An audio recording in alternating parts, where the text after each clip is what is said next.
Fala galera, eu sou o professor Murilo e estou chegando aqui para mais uma aula de educação física.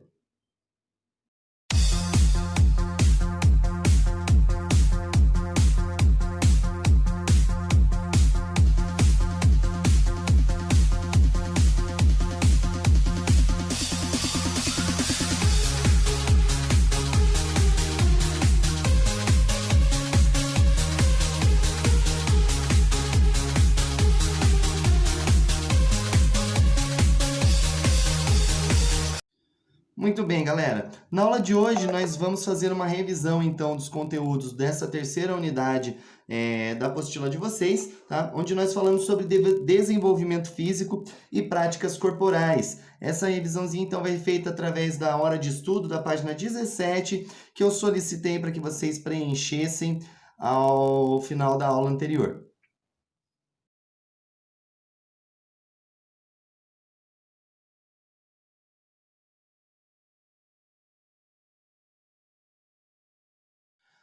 Vamos à pergunta número 1. Eu vou ler ela para vocês, na sequência eu respondo e no final eu deixo o slidezinho com a resposta para quem teve dificuldade em anotar durante a explicação ou não acertou a resposta ou qualquer outro motivo, fica o slidezinho para vocês poderem copiar e deixar corretinho no material de vocês, beleza? Então, pergunta número 1. Neste capítulo foram desenvolvidos os conceitos de desenvolvimento físico e de capacidades físicas. Retome o material e os testes realizados e responda as questões. Letra A. Quais são as medidas antropométricas? Por que é importante entender como essas medidas são estabelecidas?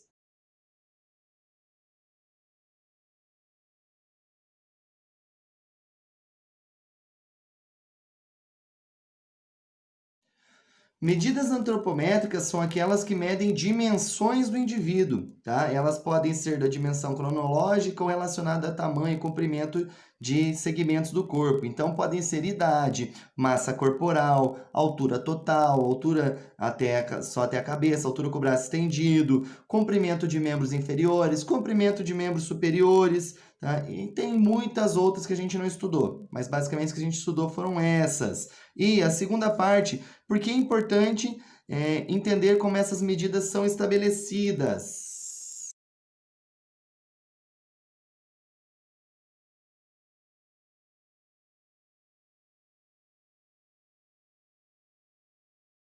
Principal fator de importância é a gente poder comparar resultados individuais dessas medidas para acompanhar o nosso amadurecimento biológico. Então, poder verificar se eu estou crescendo ao longo de um determinado período, poder verificar se eu estou ganhando peso ao longo de um determinado período, se meus braços estão crescendo, minhas pernas estão crescendo.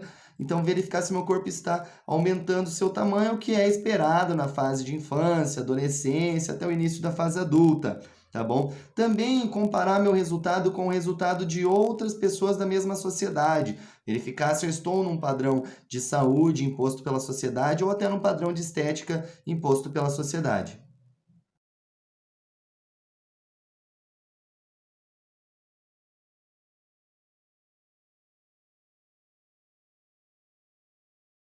Alternativa B, ainda na questão número 1. Quais são as principais capacidades físicas? De que forma influenciam o seu dia a dia?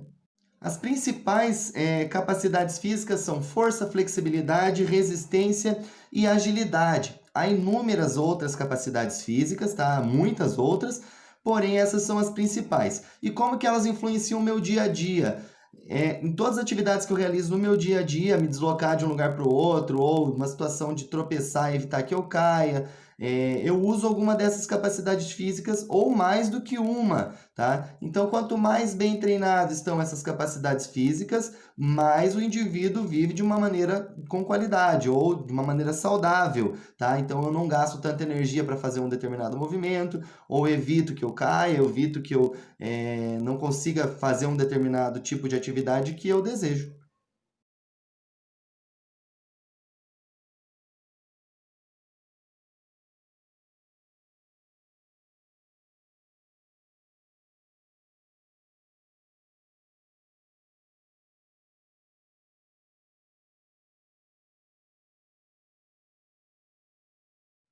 Muito bem. A letra C, ela vai fazer uma atividade que a gente acabou não realizando pela distância, tá? Que a gente faria alguns testes que a apostila até sugere, tá? A gente fez alguns testes no início do ano, mas isso é mais para eu comparar o resultado de vocês e os alunos que já estão na escola, então todo início do ano a gente faz, mas esse resultado eu mesmo comparo e, caso necessário, envio para os responsáveis de vocês para tomar as medidas cabíveis, procurar o ortopedista ou procurar o pediatra, né, o médico que vai acompanhá-los. Como a gente não fez os testes, então desconsidere essa questão.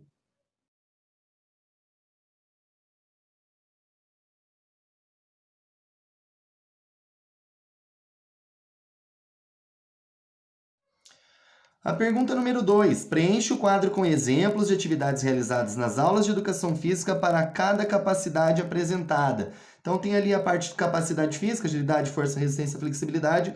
Como a gente falou na alternativa B da questão anterior, são as principais, tá? E a prática corporal que a gente pode trabalhar nas aulas de educação física. Como a gente não trabalhou, vocês vão imaginar as atividades que a gente poderia ter feito, certo?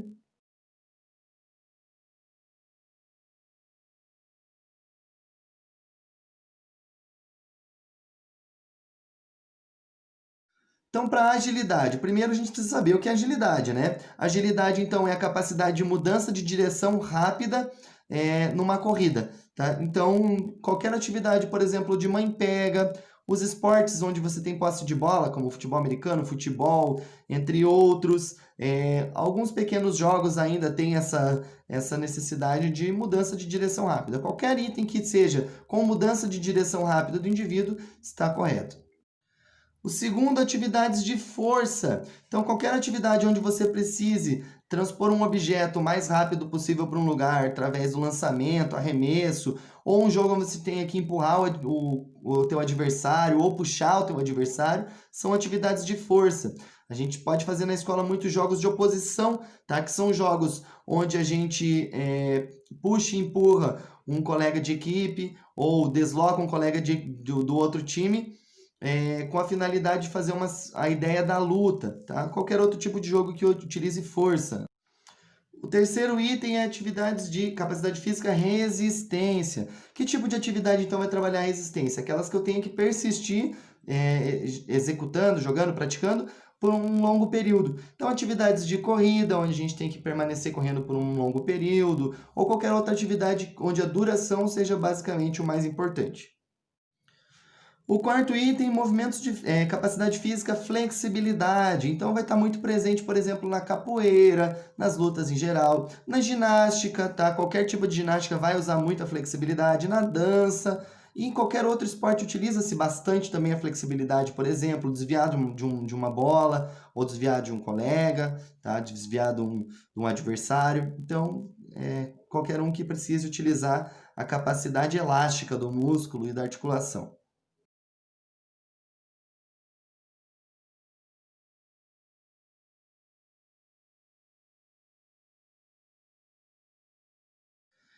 A pergunta número 3, vai lá, o texto. Sobre as lutas e a cultura indígena, leia atentamente as afirmações e marque V para verdadeiro e F para falso nas alternativas a seguir. Vamos para a primeira. Na cultura indígena, as lutas são disputadas somente entre duas pessoas, para que fique evidente qual dos oponentes é o mais forte. Falso, galera. Tem lutas indígenas que são duplas, que são trios, quartetos e até grupos, tá? Então, uma das poucas modalidades esportivas onde a luta não é entre um contra um, não é entre apenas dois, é nas lutas indígenas. Tem ainda outras também, mas as indígenas têm essa característica.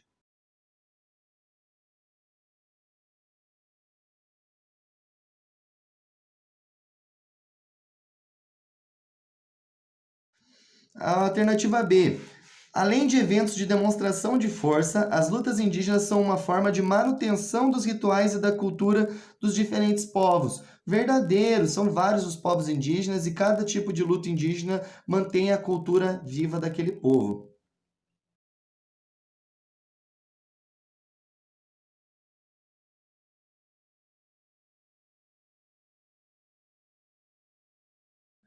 Letra C. As lutas indígenas, além de apresentarem um caráter competitivo, podem ter como objetivo a integração dos povos. Verdadeiro. Inclusive aos jogos da cultura indígena, o que acontecem aí com bastante frequência. O nosso país, como tem bastante indígena, participa muito bem dessas competições, cujo principal objetivo não é competir. Tem até atividades competitivas, tradicionais, outros esportes que são do contexto atual, né? Os nossos esportes, como o futebol, por exemplo, mas o principal motivo é manter a cultura indígena viva, então interagindo povos e mostrando a cultura para outros povos indígenas.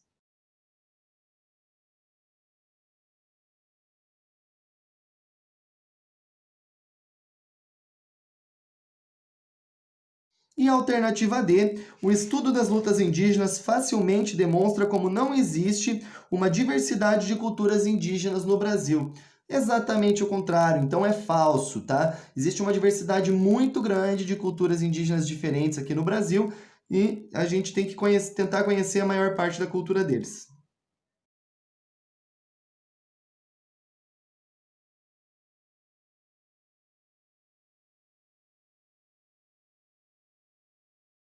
E a pergunta número 4, a apostila colocou para vocês não sentirem saudade das minhas perguntas de revisão. Escreva 10 linhas, escreva um parágrafo, né? Ela não diz um número ali, mas a gente vai entender como escreve um parágrafo. Vamos lá. Assim como toda a prática corporal, as lutas também foram criadas para cumprir determinados objetivos, carregando diferentes significados ao longo da história. Retome o material e discorra sobre a origem da capoeira e das lutas indígenas.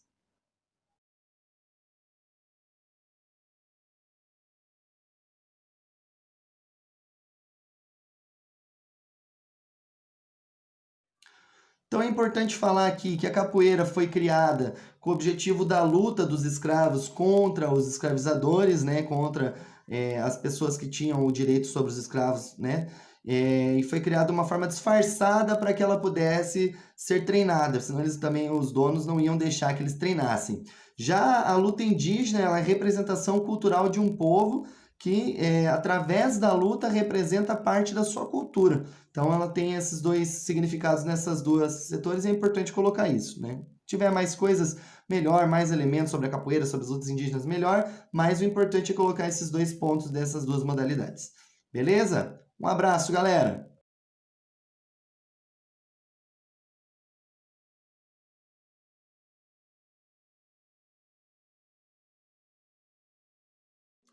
Isso aí, galera. Nós vamos ficando por aqui então. Caso tenha ficado alguma dúvida, deixa anotado, deixa marcado, a gente tira essa dúvida na próxima aula ou envia uma mensagem para mim que assim que possível eu respondo para vocês, tiro essa dúvida de vocês, tá bom? E logo nós estaremos juntos de novo. Um forte abraço, até breve.